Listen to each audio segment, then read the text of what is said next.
This was the most tragic killer in history. My consciousness was preserved. It became an exhibit in a private museum. Every day, tourists pulled the power switch. They made me relive the pain of execution again and again. I begged for mercy. No one stopped. Everyone believed I deserved it, but no one knew the truth. I was innocent. Years ago, I was taken away. Every appeal failed. I was given a death sentence. Before the execution, a scientist approached me. He said if I sold my post-death consciousness for his research, my family would receive a large payment. I believed there would be no pain after death. I just wanted to leave something for my family, so I signed the agreement. I never knew the real nightmare was just beginning. On the day of the execution, they placed a consciousness extractor on my temples. A few seconds of current went through. My body shut down. He took my consciousness completely. I thought I was finally free. But he never planned to study anything. He trapped me inside his museum. He used me to make money. He even built a special attraction. Visitors could activate the current themselves. I was only a virtual mind, but the simulated pain felt real.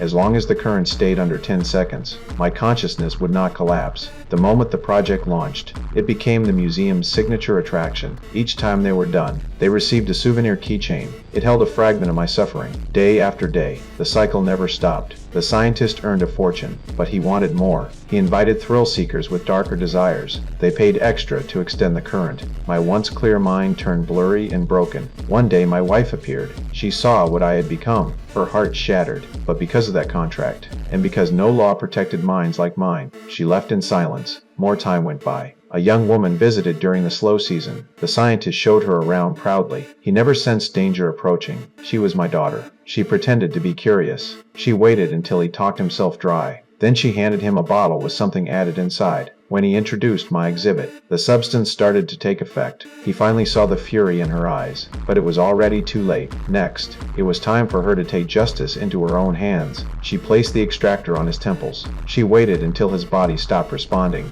Then she pushed his consciousness into my space. He would feel everything I felt. After saying a final goodbye, she pulled the switch hard. A powerful current flowed through us both. His desperate cries echoed inside the chamber. 20 seconds later, my mind was finally free. She fulfilled her lifelong wish, and she left with one more thing, a keychain holding his painful consciousness. She walked out of the museum. She hung the keychain on her car mirror. She looked at his twisted expression inside. A faint smile appeared on her face.